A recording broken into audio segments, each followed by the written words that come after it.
Welcome to Like Minded with Dr. Patrice. Each episode, we'll be sitting down with different types of experts, unpacking the intersection of mental health and our day-to-day lives. My name is Dr. Patrice Lagoy. I'm an international psychologist and licensed marriage and family therapist, and a former entertainment executive. This episode, we will be discussing how workplace stress can impact mental health and productivity, and tips to help solve that stress. My guest today is Malika Begin, a people and organization development leader and the founder of Begin Development, a business consulting firm that works with companies to build strong, healthy cultures. Welcome, Malika. Thank you for joining us. Thank you. So first, I'd love to talk to you about what people development means, just so if you can explain that term for the listeners. Yeah, people development, as I define it, is basically finding the ways that people can thrive and be their best selves, whether that's through understanding their strengths or being set up in a system or an environment where they can do work that's valuable and meaningful to them, and having the skills to do that really well. Yeah. How is that important to the work that you do? How do you foster people development? The ways that I enjoy fostering people develop, there's so many ways to do Yeah. it. This is why org development is such an exciting area of study for me, because Yeah. there's a lot of training and development that can be done. But as I've learned, even more important to get to the real systemic issues that are happening in each workplace. And so getting into the diagnosis and having the permission with executives or on a team, because there's so much vulnerability when they open up Yes. that team to share with you, like what's really working, what's really not working. And you hear about the stress that is involved in all of our workplaces and what can actually, like, what can we do? Is there something we can do about it, or some of it needs to be tolerated, or some of it's just part of the industry? And so figuring out like what change can we make? What agency do we have? Are there ways that we team better and we have more productivity and less stress? Are there ways that we don't team well and we create chronic stress and way more stress and lose a lot of money, and people and talent go through the door? And we all know how expensive that retention issue can be. Absolutely. And you mentioned a few things that I want to touch on. Let's talk first about vulnerability, because I think in the workplace, that is a hard thing to get people on board with, sharing their vulnerability, right? You go to work and you're supposed to show that you are in charge, that you know what's happening, and that you can lead other people. And sometimes we have difficulty believing that vulnerability can go hand in hand with leadership. So how do you get people on board with sharing their vulnerability? Oh man, I mean, I do feel like there's been a great shift in our culture where it's being talked about more. Brene Brown's done such good work in this. Cuddy work, Patrick Lencioni on the 5 dysfunctions or 5 behaviors of a team. I feel like there's such a case now for why this can be not only like a good thing to do on your team, but truly meaningful in like a transformative way, where when people see the results of, oh, we did not have that level of trust on our team, so we were not having conflict with each other. The real meeting was happening after the meeting. You know, you're like, Yes, as it nod, usually yes, does. we're on board. Then you walk out the door and you're like, that's never going to work. And Or we're never going to have time to do that. Or, we Yeah. tried that 5 years ago and it didn't work. So we're not doing that. That's true, right? People, they have their opinions, but they don't always feel comfortable sharing them. Yes. So what do you do with leaders or with teams in general to say, okay, here we know that vulnerability is important to building your team dynamics. This is how you do it. What does that look like as you walk people through sharing their vulnerability? Yeah. We pretty much just do trust falls and ropes courses. Okay, So- perfect. People love that. I've heard that's all the rage. That's all you do. No, there's really great work and different sessions that you can do for that. Some of my favorites are, it depends on what's going on the team, but I love to start with the 5 behaviors of a team. Okay. And so there are actual exercises that you do and a process you can go Walk through. us through that. Can I slow you down? Walk us through the 5 behaviors. Yeah. Okay. So the 5 behaviors, the first one is building trust. Okay. So I will spend an entire 4 hours of, let's say, a 2 or 3 day retreat building trust on the team. So there's personal histories, exercises, like really getting to know people on a deeper level. Yeah. And then also knowing what makes them tick. So doing something like a DISC assessment or Strengths Finder or the Strengths Deployment Inventory. So we get data and we put it on the table and we put it up on the board and we talk about, oh, Patrice, you're really different than I am. I come at it this way, you come at it that way. Yes. That could be really magical here and very problematic here. That's right. Like, you That's see right. the world differently. And so a big part of that day-long session or half-day session is about getting people to not only understand themselves, their own orientation, their own emotional intelligence, their own kind of wiring. Sometimes we use Enneagram. There's so many good things that you can do to build that self-awareness for an individual, but then for the team to see it together. And a lot of these have great analytics and data now where they put it up on the board like Yeah. Strengths Finder, and you see the strengths are all over the place. Or, wow, our team in DISC is really heavy on D and really low on I. And then Yeah. asking the questions like, the answer isn't, oh, we need to hire more of this person because we don't have that on the team necessarily. It's, this is the makeup of our team. How do we use this to our advantage? Yes. When does this cause problems? How are we dealing with conflict? Not if this happens, but when it happens. Because if you love detail and I love big picture thinking, I think normalizing the conflict and not being afraid of it, which is that next step that I moved to after trust, is saying, embrace that conflict. It's going to happen, and it's actually your competitive advantage. And as you say, it's not about changing the team or making people behave differently. It's like, how do we work with the makeup that we already have? Yeah. We know we're going to have a blow up together. So when it happens, what are we going to do? Yes. Like, do we have some ground rules? Do I know something about you that makes me want to come back to you and say, okay, let me give you the benefit of the doubt. That really like stung, but I don't think you meant it that way. Yes. I talk a lot about fundamental attribution error, where So, people, like if I was driving here and I'm speeding because I'm late, I don't want to be late for this, I blow through a red light because I need to get here. I have a reason. If I see somebody else do that, I'm like, what a jerk. They don't care about people's safety. That and person. wait, Malika, don't you feel like that often happens so much with driving, whereas like you know your behavior, but you don't give other people the benefit of the doubt? I think that's so interesting. I feel like that's something people can relate to so much. It happens all the time. And I think talking about that and putting it up and combining sort of the academic data science with the people piece is my passion, because that data gives us power, right? Now we can say, oh, I can see what's going on in the room right now. There's so much happening here. That was fundamental attribution error. Like, I didn't give them the benefit of the doubt. I wasn't generous in my thinking. Like, I can self-regulate the more I know about myself and how I tick now. Yeah. And the more that you know about other people, right? You know, as you say, that it gives you an opportunity to kind of separate that person from the behavior that you see in front of you. Okay, this is why that they react to that. This is why I'm reacting to it. It's not just about examining the other person, but also seeing how am I projecting now because I have this preconceived notion of this other person without really knowing their story. Yes. And I'll add something to that. It's so important.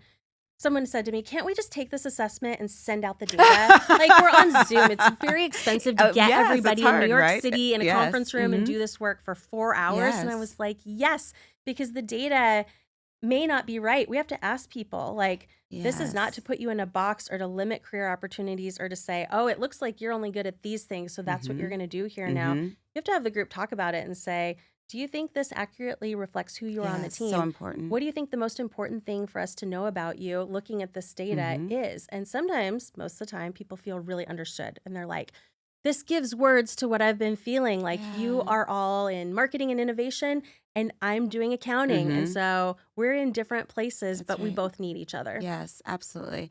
I think that that's really important to understand and to be able to do that together and have that experience together, because it's also part of the experience. Now you have a shared experience that bonds you, and you can remember. So we have the facts, we have the information, but now we also have that experience. I have that story that you told me that maybe I never would have known in another setting. And so when I look at you, I can look at you a little bit differently because we have had that shared experience. And I'm sure that's also really valuable for teams. I mean, that's like the heart of leadership development, right? Like, we're meant to be in community. We're meant to be in relationship.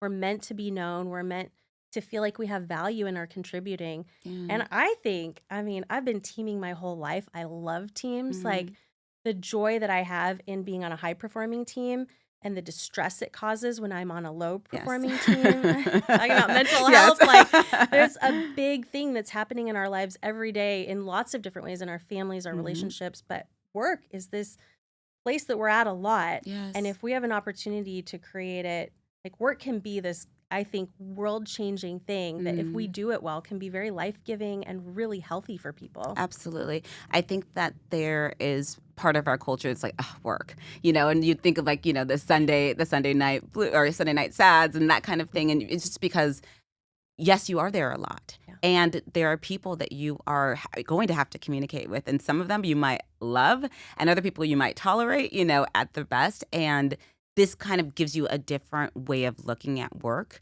which is not just the job to be done, but as you say, like, how are we living in community here?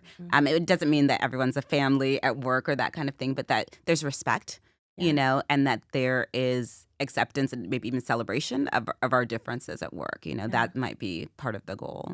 Absolutely. And it's really hard to create something exceptional Mm, on your own. yes. And it's really hard to create something exceptional together. So it's a fight. So it's like knowing your strengths. Like if I'm born with a gift of relating well to people, Hmm.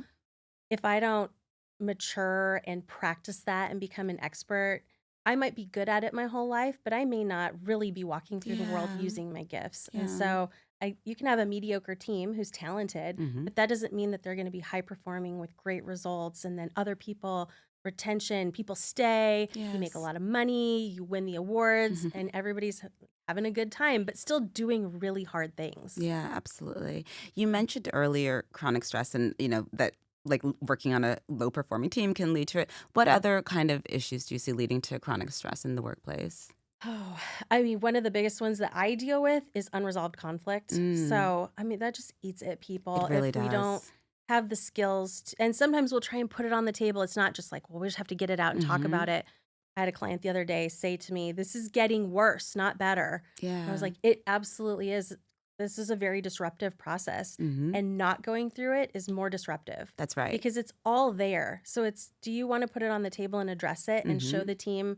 And the leader really does have a responsibility in this to show the team that it's safe, to Yes. say, thank you for that feedback. Are other people feeling that way? And then everyone raises their hand like, wow, this is something we really need to talk about. Yeah. And it may not even be something a leader can, I think there's a control, like, Hmm. I don't want to put it on the table because what if I can't fix it? Yes, I might not be able to change it. And Yeah. it's interesting, like, because that's something that, I talk about with clients is also part of this knowing each other. We can't assume that everyone knows how to deal and resolve with conflict in a healthy, productive, respectful way, right? That all depends on how we were raised, how we've seen things modeled, and a lot of people don't see that modeled, right? And Yeah. so for the leader of the organization to be able to say, I know that this is tricky and I know that it's going to be really uncomfortable and here's why we're doing it and here's why you're safe here. Like Yeah. going through each one of those steps is so important because a lot of the work that you're doing is about not assuming that we're all coming from the same place and that we'll understand each other. And so to do that kind of groundwork opens up people to feel that they can be safe. They can say how they really feel, and there's Mhm. not going to be negative repercussions or anything like that.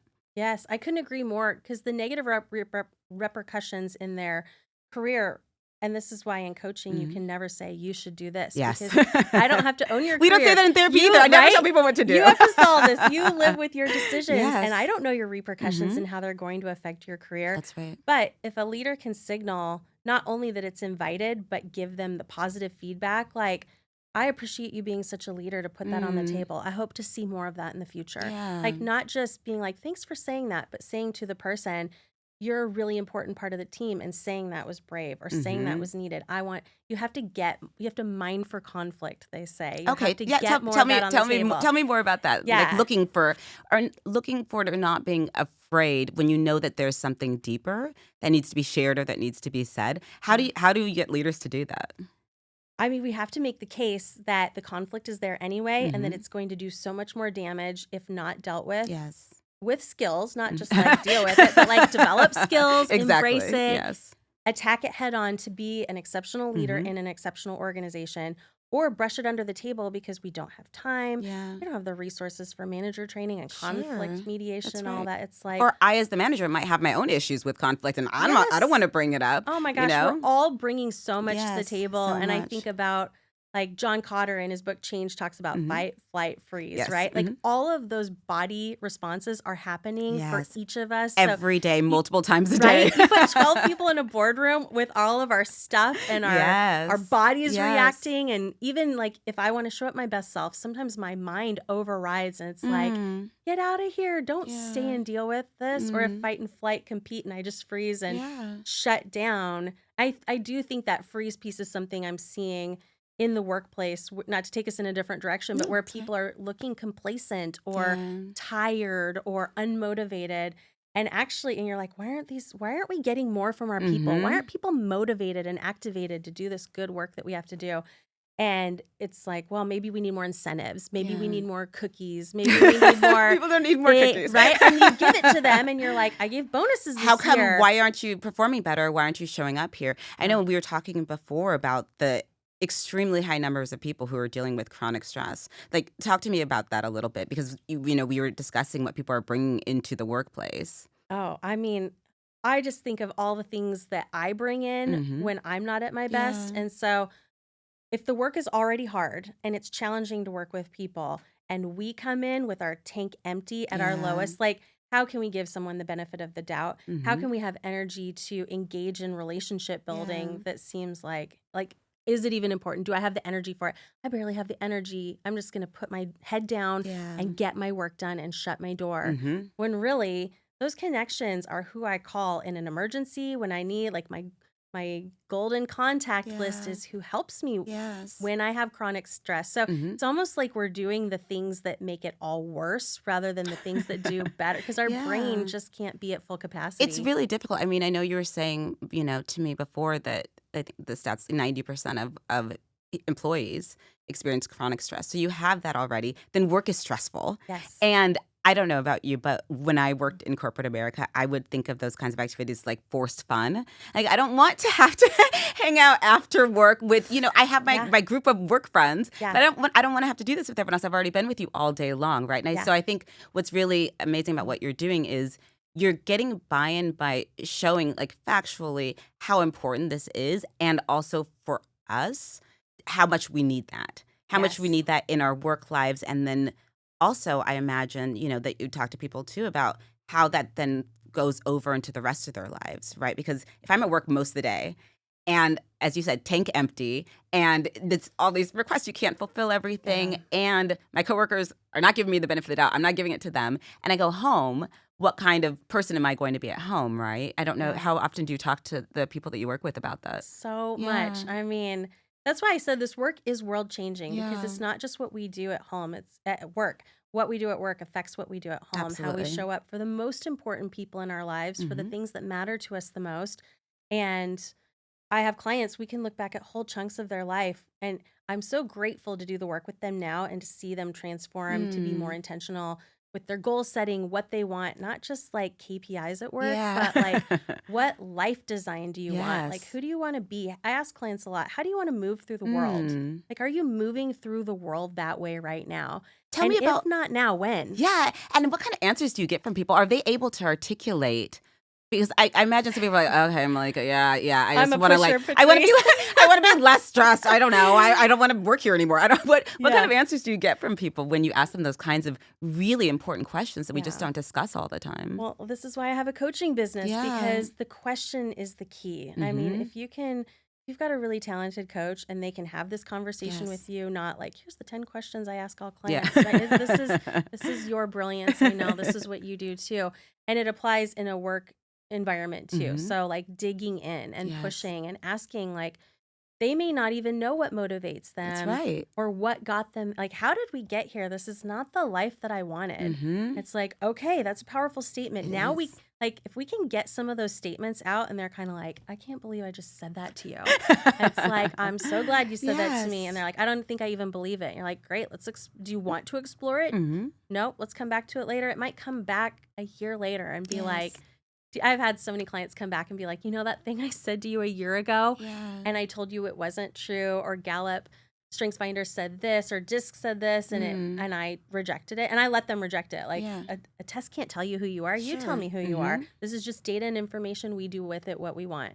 A year later, 6 months later, they're like, I had my aha moment. Ah. I actually fully embrace that now Wow. because it's true. I'm seeing it in my life everywhere now. So it's just that little like crack of light, Mm-hmm. and then you're like total awareness at some point. Yeah. It could be a day later, it could be a year later. That's right. I always say with clients, sometimes you're just planting a seed, right? And you're not forcing them into believing. You're just leaving space for it. So Yeah. as you say, if someone's like, "Oh, that's not me," or "I don't know why I said that. That's not true," and okay, all right, we can come back to that another time. I'm not attached to it. You don't need to be attached to it. But there's space for it if there was some truth to it, and then Yeah. they can kind of have that in the back of their minds, right? And when an opportunity presents itself, they're like, "Oh, wait." I did hear that I'm really good at this, or I remember that I Yeah. used to really enjoy this. And, maybe my life has gotten clouded and I've been focused on deadlines and all these things. And I Yeah. can't remember who I am or what really brings me Yes. joy. Well, I mentioned Cotter before because Mm-hmm. that fight, flight, or freeze is Yes. sort of that first channel. Mm-hmm. And then second channel is creativity, Mm. open to change, innovation. Like, what can we create in chronic stress when we're constantly in fight or That's flight right. or freeze? That's right. Like, we're just self-protecting, we're closed, we're small, we can't look up. It's hard to be in relationship. So how do we move people out of that, first of all, and then into that second place where there's appreciative inquiry, there's an openness to, like, change is scary for everyone. Yeah. How do we help prepare them? Because we're like, you're living in this world. Yes. We're changing all the time. Yes. This isn't going anywhere post-COVID or post-environmental or political or anything else going on. Like, you have to move through the world now. That's right. Talk to me. You used a phrase, appreciative inquiry. Talk to me about that. Yeah, appreciative inquiry is a really beautiful theory and discipline through org development about looking for opportunity and not capitalizing. I don't like that word. Having people be really aware of their strengths and then utilizing them. Okay. Like, how do we see the possibility together? So appreciative inquiry can be done individually, but it's much more powerful to do with a group. And it's asking them to dream and asking them no constraints to come together and say, what can you create? What do your strengths mean together? What are the, think bigger. How can we open up our minds? And there's a whole process that you can go through. We run a workshop and there's a lot of books and different things that people can use themselves to get into this mindset, because you go through it and you realize, I've been playing small. Like, there's more here, and I do have energy for this. I just needed an idea or a tool to sort of like jolt me out of this sort of mediocre, tired state. Yes.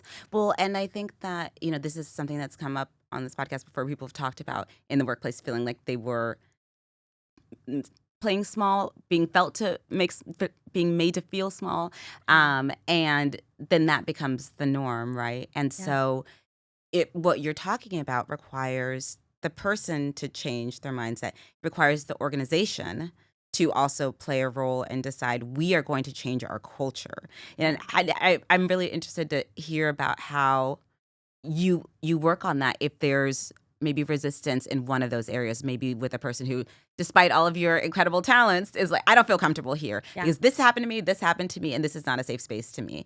Or an organization that is resistant to doing that kind of thing. How do you work through those kind of challenges? Yeah, I think there's trust that has to be built on every level. Yes. Like, it would be damaging just to come in and be like, let's do this, and Yeah. you're all Tell me all your deepest, darkest secrets, and I've it done should be this fine. before. Yeah. On the count of three, we're all gonna say the thing we're most scared of. Ready?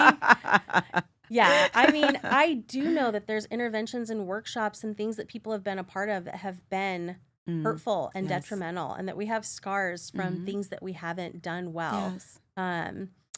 I can think back on things that I've been a part of that now I know, where I'm like, oh, I wish I'd done that a little different. Or I wish I'd asked a different question. Or I wish in the height of the conflict, where there were like things flying around the room, people were really upset. It was it was a hard conflict situation. I wish I'd just stopped things and said, we're going to take 5 minutes, because that's what we needed. And of course I would do that now. And I think earlier in my career, I didn't know to do that. But how then, great question. How do we get people on board? I think usually people bring me in. Actually, I'm going to back that up. People bring me in sometimes when the pain, they can't stand it anymore. Yeah. We're already under we're like in that way. duress, right? That's what a lot of people come to me too, and they're like, I tried everything except this. We're doing this because we feel like there's no other option. Yes. We're going to lose executives. We're going to lose board members. The company could go under. Yeah. I mean, our competitors are dropping like flies. Like, we have to do something. We're desperate. What are we going to do to fix this team? We either have to fire everyone and rehire new people, or they did that and it didn't work. That's right. We keep trying all these things and nothing's working.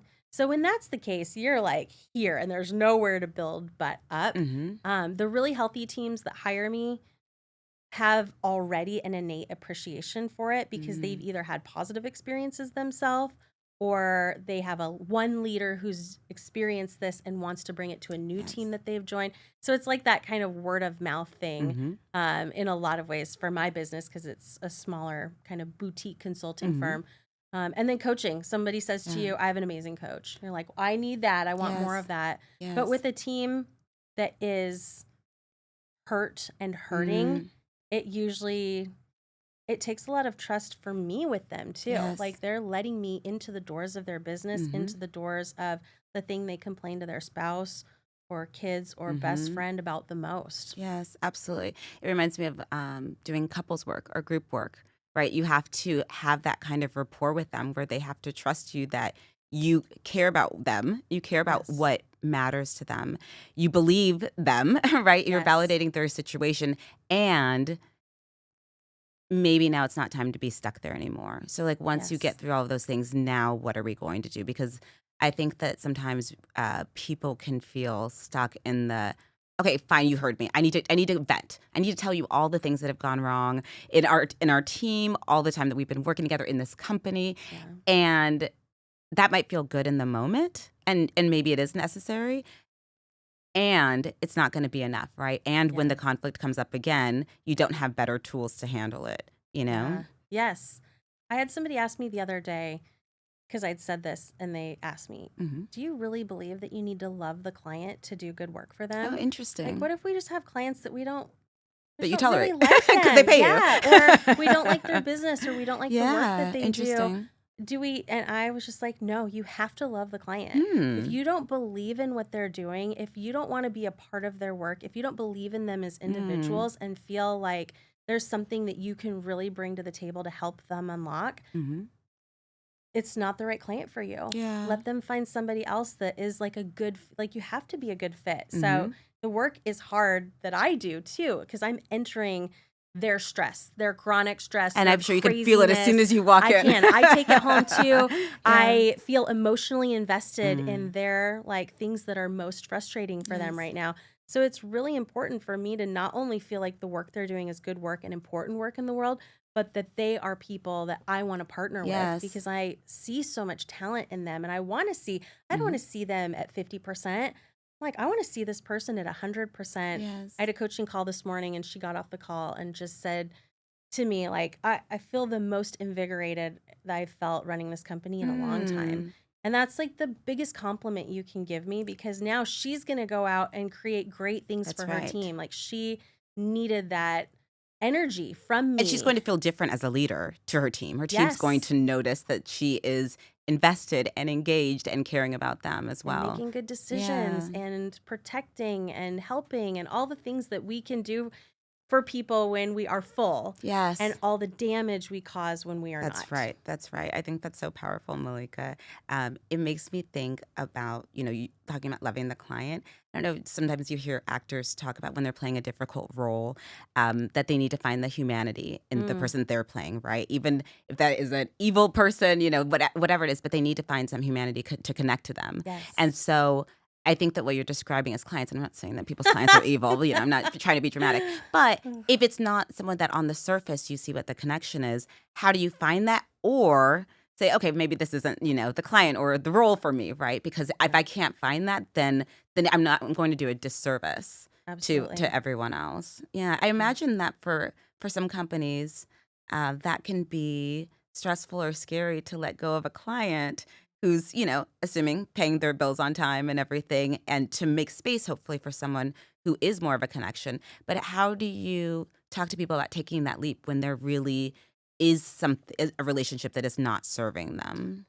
I actually think it's pretty clear, like, the work Mm, comes to a natural end okay. or a pause, or Mhm, you have somebody in your network. I have this amazing network where I did my graduate degree at mhm, Pepperdine in mhm. the MSOD program. There's so many people that I've graduated with, and now in the alumni Yes. network where I'm like, there are so many people that might be a good fit for you. I'm not Yeah. just going to leave you hanging and be like, good luck, you need Yeah, more work. yeah. But it usually feels, I've never so far had it feel like it wasn't the right time Mm, and that we both felt like this is a new we've done the work that we needed to do together. yes. So, Yeah, and I think that that's the space that's created when you are coming to it from this very, like, grounded and open place that you yeah. can see, "Okay, this is a natural end for us. I'm not going to hold on to something that is not serving me," right? I'm Yeah. not going to push away things that could Yes. if I can change them a little bit, right? It's difficult to be in that space, so Yeah. it's almost like a luxury to be Yes. able to get into that space rather than just, like, head to the ground and just focus on what's the next test that I need to do. I Yes. think it seems to me that what you're describing is a lot of giving people time to kind of slow down Mm. and see, what's been working for them and what hasn't. What do you think? I couldn't agree more because people are like, I really don't have time for coaching. Yeah. I really don't have time for this meeting. Exactly. I had a That's meeting with right. an executive last year. I bet 9 people knocked on the door while we were meeting. Mm. And he told me, I do not have time for this. And I was like, you definitely don't have time for anything. Yeah. Like, and I was thinking, this is how you're going to continue. And you've told me it's not working for you and Mhm. it's not working for them. And Yes. so after about 15 minutes, he stood up and he was like, you seem nice, but I just really don't have time for this. Interesting. And I was like, you're right, you don't have time for this. But if you ever want to be CEO, you'll have to make time for this. And he Mm. stopped at the door Wow, and power move, right, he Malika. gave me that look. And I wasn't trying to drop the mic Yeah. on him. I was just like, maybe I can just give one more seed of what I see Yes. here is that you'll have to do this work at some point. You don't Mm. have to do it today and you don't have to do it with me. And you don't have to be a CEO someday. Yes. But if you do want to take that next leap, Mhm. this is what's keeping you from it. You're so focused on the task, Yes. and people don't see you as caring about the relationship. That's And to interesting. be a good CEO, you're going to need to be exceptional at all of it. Yeah, I mean, you need to have the people want to work hard for you, be open with you and be creative and bring ideas to you that are not going to get shot down or ridiculed or dismissed, right? And so there's Yeah. there's so much work in that that's not about the work, right? Yes. It's not about getting this thing checked off. It's like, how Yes. do I see you as someone on my team who I value? How do I get you to a place where you value me as a leader and we have an open communication? And so there's that respect, Yeah. and that appreciation of each other. And that is a lot of work that people are not comfortable with doing sometimes. Well, and that comes back to your like, how do you convince people that they Yeah. need to do this? Mhm. It's back to business. It's the Yeah. bottom line. This Yeah. is a scientific research-based study. It's Mhm. not just like it'd be a great idea for you. It's like, do you want to get the most out of Yeah. people? Do you want the most productivity? Do you Mhm. want the least amount of sick days? Do you want a team that asks for help or that the project gets way down the line and you lose millions because you have to Mm. scrap it because no one voiced that earlier? Like, That's right. what does it mean to be a good steward of talent? And Mhm. that doesn't just come naturally. Some people, it's more natural than others, Mhm. but it's a skill that Yes. takes practice Mhm. and repetition and Yes. growth and learning. And you have to apply, you have to give time to that the same way you're giving time to the 9 people knocking on the door. And if I told him, if you want to be a person who puts out fires Mhm. like you are right now, that can be a very fulfilling career for many. Like, that's okay. Yeah. There's nothing wrong with that. But if you're saying to me you want to take it to the next level, but you don't want to change anything and that you can't even have this meeting because so many people are knocking on the Mhm. door, then when you're ready, you'll have to do this work. Yes, absolutely. And the growth part of it that you mentioned, I think is also key because you might have this great culture and dynamics with this one team. Someone leaves, someone new comes in, and the whole culture shifts. It reminds me of people who you have your first kid, and this kid is like this. Oh, I know this kid now. I got it. I got it. And the next kid Yes. comes along, and they're totally different. And you have to learn how to be a parent to this other child with a completely different kind of personality, right? So you never stop learning or growing. And for leaders, you and team members, you never stop learning and growing because each person, a different project can throw the Yes. dynamics, into a different direction. I love to talk to teams about how we make them anti-fragile. Yeah. Like, if you can't lose a team member and absorb a new team member, you're fragile. Mm. So you're saying everything's working really well right now, Yes. but one little tip in the system Mhm. and it's all going haywire. Yes. That's a pretty fragile team. Absolutely.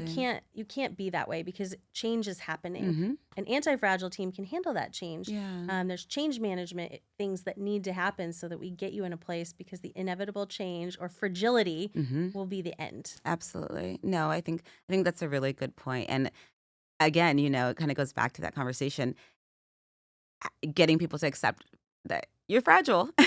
And it's not meant as a thing that is bad. It's just the facts of what is happening right now. And so right now you're holding it together, but that's not going to be sustainable with life, Yes. with the changes that are definitely going to happen. Yeah. That chronic stress, I'd love to know more about what you think about Mhm. this, but when we're in community and we feel like we don't have to shoulder it all Yeah. ourselves, there's people that are here to support us. Mhm. There's stats about having one friend at work, how Yeah. that changes that chronic Mhm. stress, but there's so much mental health. I'm seeing mental health stuff I for know you kids, are. teens in the Yes. workplace, Mhm. and I'm thinking, okay, this is my lane in the workplace. What else can we be doing? I Yeah. think so much of it comes back to teaming Yeah. Yeah. I mean, when I think of chronic stress, the word that like keeps coming to my mind is cortisol. Like I imagine the cortisol levels of people through the roof. Like we know that's what happens when you're under chronic stress. And we also know what happens to our bodies like physically, emotionally, as you're saying, you gotta shrink down into yourself. You're not well, you're tired, you're burned out, right? And you can't operate at your best Yeah. at that level. And so I think that us just accepting that most of us, many of us are walking through our lives. You mentioned you're hearing stats about teenagers, about kids. Everyone is under stress for all these different reasons. Society is stressful. Commuting is stressful. There's Yes. there's family dynamics, relationship dynamics. All of those things can bring opportunities for greater stress. And, as we're discussing, that's changing a bit, but it's not. At least I'll speak for myself. Growing up, I didn't get taught those kinds of skills. My son, they do yoga and they do mindfulness in school, but I didn't do any of that stuff. It's Yeah. just you kind of just like figure it out, Yes. grit and bear it, like stop, don't complain, and people feeling like for their whole lives that's the strategy. And it's not a strategy. I mean, it's a strategy to get burnt out and not Yes. have any tools to deal with it, right? Yes. Somebody talked to me recently about eliminating stress. And I was Oh, like, good luck. whoa. So you're gonna go and like live in a cave by Yeah. yourself, and then you might get I stressed was because you like, don't have any no, friends. we actually we need stress. Like Yeah. stress is a part of like what makes us perform well. If Yes. we're an athlete or an actress or Mhm. a Mhm. psychologist, like some of that stress is or public speaking, Yeah. like it's actually meant to test you and make you stronger. Mhm. I really believe in embracing some Mhm. of that and like I'm working with some younger people in the workforce right now, and I'm doing these public speaking sessions with Mhm. them. And I'm really pushing them. I'm not trying to make them feel more comfortable. I want them to feel the stress, Yeah, work through the interesting. anxiety. I want them to become really good. I want to see a transformation because I know they have it in them to be a good Mhm. public speaker. And they're very uncomfortable with what's happening to them during this process. And you have to play the long game, right? Like, I don't care what happens in this session. It's safe. We're Mhm. not like, I'm not saying they need to push past anything they feel Yeah. like totally out of their comfort zone with, but I do want them out of their comfort zone. And then watching them 6 months later Mhm. give a speech and be like, I couldn't have done that 6 months ago, Yes. or a training to the entire organization. And so I do think a lot of what I believe about org development has probably come up through playing so many sports as a Mhm. child and singing in the choir and being in theater and realizing, oh, I've been teaming my whole life and I like what's hard about it. I Yes. like the anxiety. I like the Mhm. stress. Like there is a healthy place for some of Yes. that, right? Yes. I think so, and I think that helping people figure out what is the stress that is helpful and healthy and what is not helping us, what is not serving us, and how do we reduce that, Yeah. right? And so not putting all stress into like one big box because as you say, stress can also help us grow. It can also help us come up with amazing ideas because we need a solution, right? And we've gotten to Mhm. that point. But then there's the other stress that like diminishes us, right? And that makes us unhealthy or like not a good teammate, not a good partner. And I think that maybe helping to have that kind of language for people, and recognizing that we know both stress, Recognizing, yeah. yeah, that both kind of stressors will exist, Yeah. and the one that's not working for us, the one that's not helping us perform better, the one that's not helping us sing better or do anything that we need to do, that's the one that we need to work on here. And the other one, how do we like learn how to like be more comfortable with that, or like Yeah. not content, not like that it's not stressful, but like that we know that it's going to be there and that it can serve us. And I think maybe just looking at that differently and maybe using different words around it, different kind of Mhm. language can be helpful. Yes, words create worlds. Mhm. So when we speak that and we talk about it in a way that's, I can do hard things Yes. and I'm not fragile. I Mhm. actually have been through this before. Yes. That served a purpose. Yes. I can do things that I didn't think I can do things now that I couldn't do then. Mm. Or even the little mind shifts with words about saying like I don't know how to do that or I haven't learned how to do that yet. Or Yes. when I'm goal setting with clients saying I want to be a CEO or I am a CEO. Mhm. Like how they envision and think about who they are actually going to be in the future rather than just saying like it's a pipe dream, I probably won't get it. Like Yeah. those You've already words talked are yourself out of it, powerful. right? Yeah, Absolutely. how we talk to I ourselves. do think that that is so important, and just giving people that space to have that dream and to see it as as a reality, Yes. not just a dream. Yeah. Yes. We need more dreaming. We need more Yeah. playful Mm. lightness. Like a lot of this work, when you enter, like we were talking earlier, the Hmm. conflict, it Yeah. feels heavy. Yes. There are consequences potentially if we don't That's handle it right. well. It might get worse before it gets better. Hmm. But the dreaming and the possibility and that sort of channel too of Yeah. like innovation and opportunity, when we embrace that and we feel like, oh, there's plenty of pie for everyone. I'm not fighting you. You're not Yes. my enemy. Like, Yeah. unless the system is set up that way, and that's where the work comes in to be like, well, you've pitted the two of us against each other to compete for resources. So now Yes. that's the culture we have. That's right. So, of course, we're going to respond that way. I'm a Hmm. high performer. You're a high performer. Yes. You've put us in a situation where we must compete but also be on a team. And Hmm. also our It's like in first families when yes. if you have a parent who pits the children against each other, and then wonder how come my kids don't get along, and because of this, Yes. this, and this, right? So many family And dynamics in so organizations. many. I mean, but I do definitely steer away from saying when I hear companies that are like, we're a big family. Like, no, no, no. My family doesn't pay me to hang out with them. I'm Nope. with We're you. we're not a family. Please But don't we use that word. yes, but we can be in a community in a different We way. can be a high performing professional team Yes. Yep. Yep. Exactly. Exactly. that feels like family because we're so happy in all the things that we're accomplishing Yeah. together. Yeah. But it's Mm. also okay because, as you said, if someone does leave, that's okay. It's not going to break down this group. It's Yeah. all right. They're going on for their other own reasons. Other people come in. Maybe there's new opportunities there, right? And so Yeah. that's how it's not like a family, but it can still operate in a more productive and healthy and respectful way. Yeah. You were saying something interesting earlier that I want to just go back to for a bit about talking to people about doing hard things. And when I'm sitting with clients sometimes and they're talking through something that's difficult, there's an opportunity to remind them of things they've been through that are already difficult, and they've come to the other side, right? Or things that you went through something that was like a lot harder than this, and you didn't have the skills, you didn't have the ability to the perspective, Hmm. that you have now, Yeah. and the ability to look at it differently, and you can deal with this as well, right? And I think that sounds like some of the work that you get to do when you hear people's stories. It can remind them of the other things that they have succeeded in or the other challenges that they've had, and how do I Mhm. learn from that, and how do I apply that to where I am now? Yeah. The stories are so important. Yeah. And it's not like there's a workshop that I do about storytelling, like, but the relationship building. I Hmm. mean, even some of those exercises, like when we know each other's stories, even if I don't really like your working style, I can, if you tell me a story about your life or your Yes. childhood or a Hmm. hard thing that you have been through, Yes. I can't think of a time that I've ever looked at somebody and not been able to find a connection with them Hmm. to be like, wow, you went through that.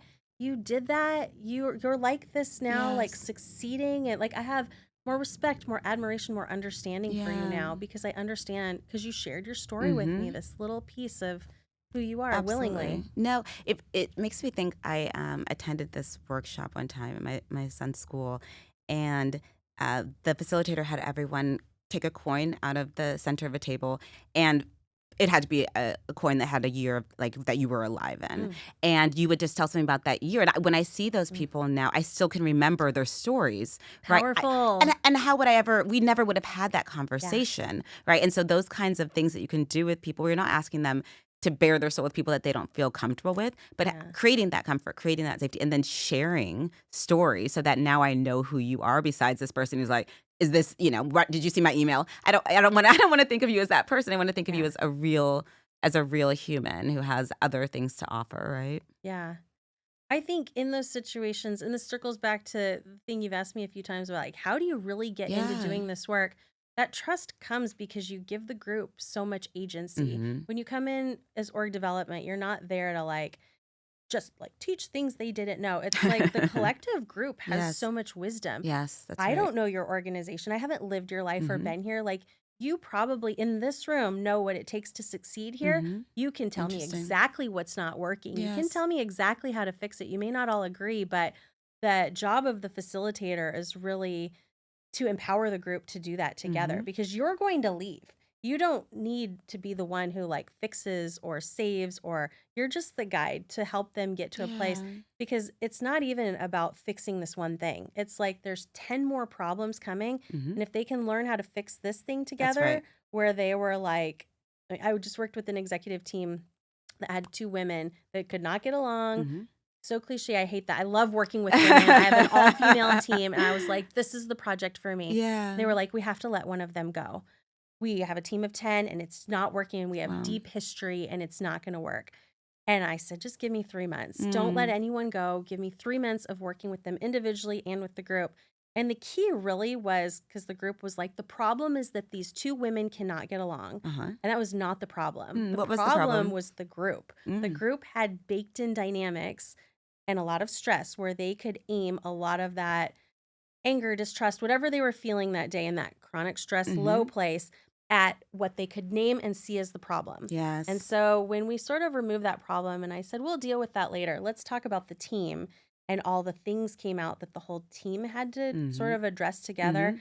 And I love the work by Peter Kotzenberg and Peter Block on Mm. freedom and accountability. And it's Mhm. all about the group sort of owning their own culture. Like Mm.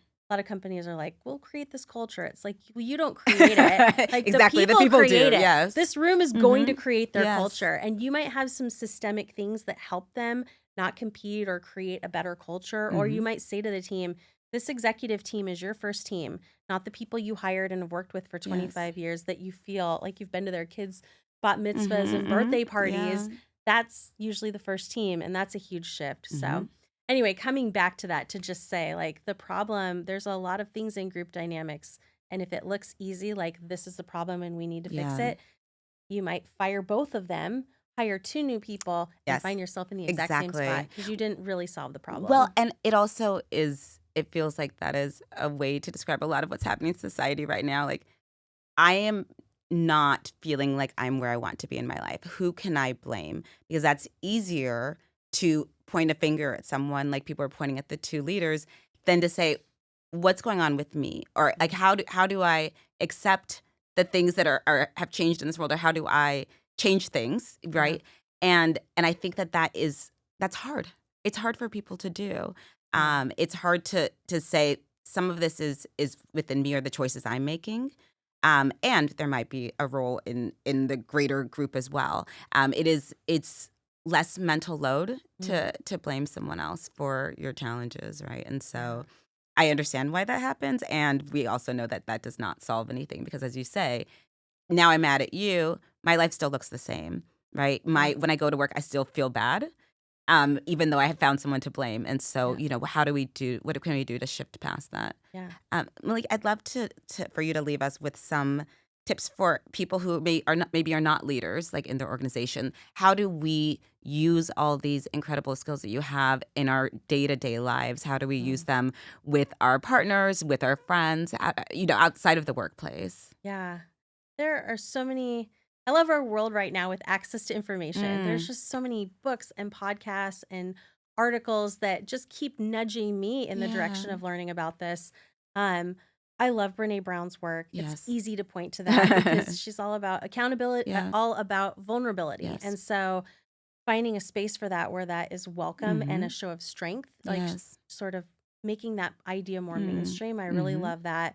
I think a lot of it, as you just said, starts with us. Like, Mm-hmm. what can we do to move through the world the way we want to? Yeah. Are we goal setting? Are we moving toward those goals? Are they even really our goals?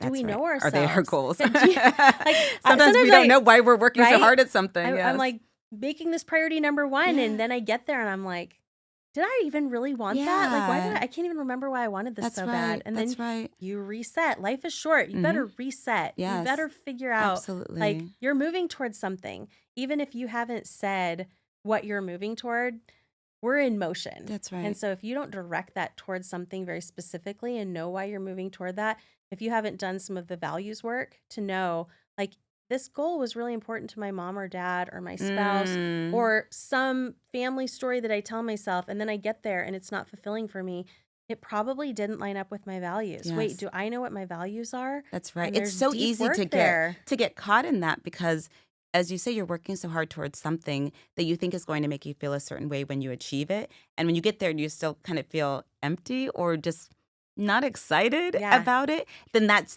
telling us something, right? There's still something to Yes. learn from that situation. It doesn't mean that it was a waste. It just means, okay, maybe I wasn't quite in tune with myself when I Yeah. was racing towards that goal of that title or that salary, right? And so Yeah.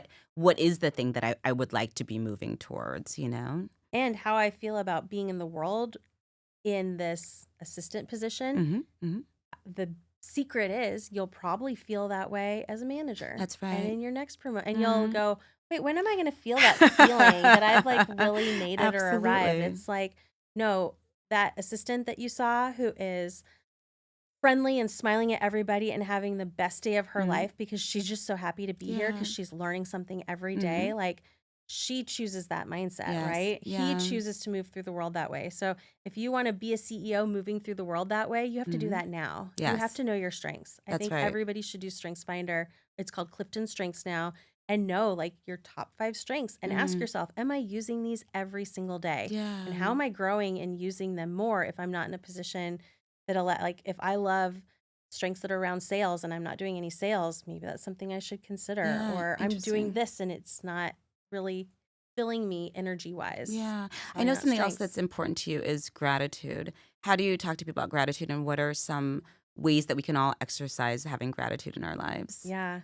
I have a journal I use with my clients, and they write every day before we write we do specific goals and Mm-hmm. KPIs, but then their daily practice, and you can just do this on a napkin. You Mm-hmm. could do it on any Mm-hmm. little piece of paper. Every day is to write 5 things you're grateful for. Mm. Such a small thing, but Yeah. the neuroscience rewiring of that Yeah. before you even say what you're moving toward, what your goals are, is small. I loved that cup of Mm-hmm. coffee. I enjoyed meeting with Patrice Yeah. today. And then you can look back on it, which I love if it's not on a napkin. But then you write the 10 things you're moving toward. I Yes. want to be a CEO. I want to be an exceptional manager.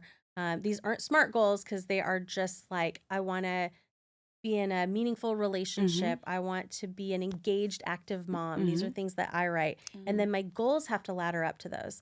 And then the final thing I have them write is the one I'm moving toward today. Okay. Because 10 is too Yeah, overwhelming. it's a lot. So it's just today. What am I moving Yes. toward today? Becoming Yeah. an expert in my field. Yeah. I The love that. rest are still important, but Mm-hmm. today, and I may hit 2 or 3 of them, but the one focus I have for today is really this. Yeah, and I think what's so beautiful about what you're describing, Malika, too, is that you have these are the things I'm happy for right now, and I'm working towards these other things, right? So we can have both things can be true. That I'm Yes. happy in this moment, or I'm appreciative of this Yes. good thing in my life, and there's some other things that I want to be a little bit different, and how do I move towards that? I Yes. think Thank you for that's closing that loop. That's it. Exactly. yeah, 5 things right now, yeah, grateful. 10 things moving toward, one I'm working toward yeah. today. But that gratitude, if you take that out of there, it's all about the future. I'll be happy when. Yes.